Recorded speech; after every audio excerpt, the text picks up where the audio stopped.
Star Wars Episode 6 Return of the Jedi. Almost titled Revenge of the Jedi, until George Lucas realized his mistake in that Jedi cannot take revenge, is the third and final installment in the original trilogy.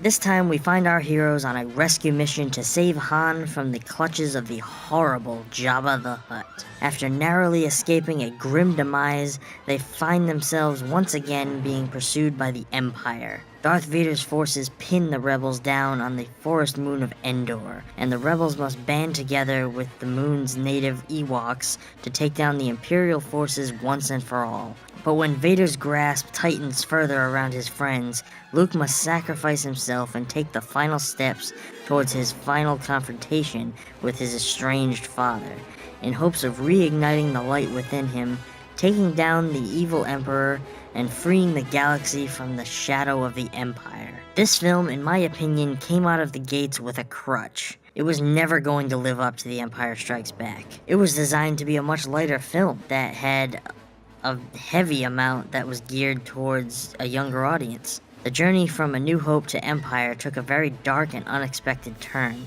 Coming back from that was a bold move, and one that didn't pan out to the best of its ability. Don't get me wrong, Jedi is a phenomenal film, though for me it will never beat the previous two, and it has its shortcomings. For one, we already had the revelation that Vader was Luke's father. That was a huge turning point in the trilogy, and in the series as a whole. It always just felt tacked on to me that Leia was his sister as well. It kind of just came out of nowhere. Like, all of a sudden, Yoda was like, BT dubs.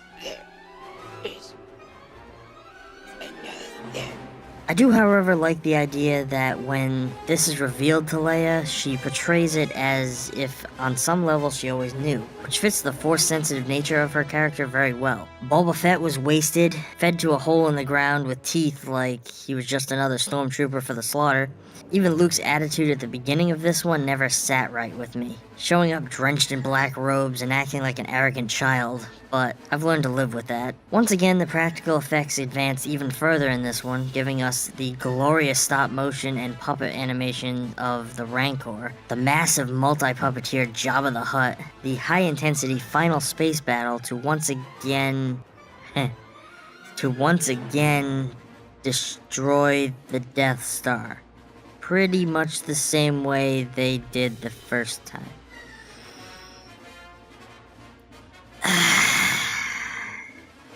Some of these effects don't hold up as well today. The rear projection of the desert during the Sarlacc pit scene, as well as the speeder bike sequence on Endor, but for the most part, even the poorest effects are passable, to say the least. The final conflict of the film is the greatest part of the entire film. Watching Luke's confrontation with both his father and the Emperor cross-cut with the final assault on the Death Star, in this one sequence, we are given the inner conflict of light and dark within Luke Skywalker, the revelations of the Empire's truest motives, one of the greatest space battle sequences that has ever been created on film, and the redemption of Darth Vader.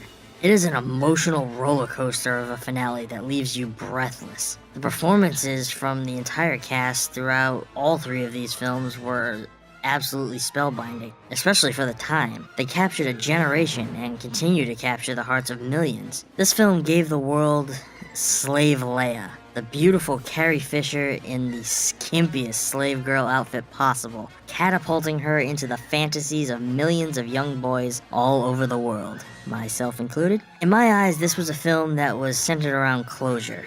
It was built to wrap up a story years in the making. Luke's journey was coming to an end, and I don't think it could have ended any other way. At least I didn't until Disney got a hold of things. I'm giving Star Wars Episode 6, Return of the Jedi, a B+. For many, this film will always stand as the true end to the Star Wars story. It was the closure that so many had waited for so many years, and for a long time, it was a beautiful finale to the perfect science fiction trilogy, or so we thought.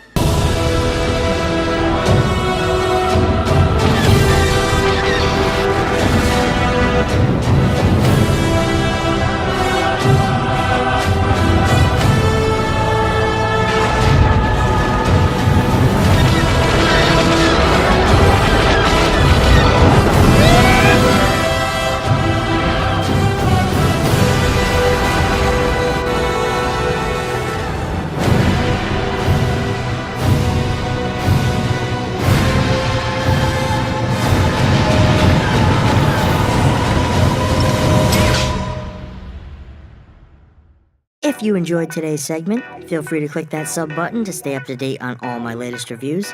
Click that little bell to be notified on all future uploads. If you'd like to show your support for Embrace the Film, consider becoming a patron. For as little as $1 a month, you can help me produce more content each week. If you have any suggestions for the show, or for films you would enjoy seeing reviewed, or if you have a short film that you would like me to review, feel free to leave a comment below. Don't forget to drop a like, and I will see you all next time. Thanks for watching.